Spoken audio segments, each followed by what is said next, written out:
இந்த பழம் இருந்தால் நீங்கள் மிஸ் பண்ணாமல் இதை செய்யுங்க. ரொம்ப ஸ்வீட்டாக இருக்கும். வாங்க எப்படி செய்கிறதுன்னு வீடியோக்குள்ளே போய் பார்க்கலாம்.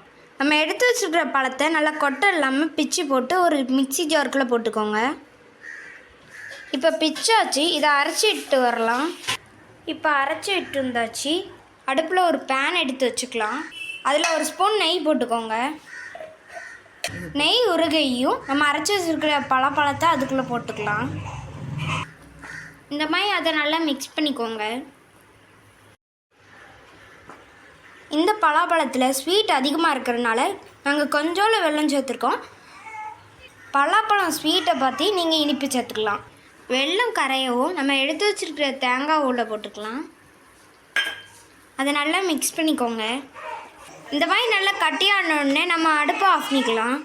ஒரு பாத்திரத்தை எடுத்துக்கோங்க. அதில் 1.5 கப் அரிசி மாவு போட்டுக்கோங்க.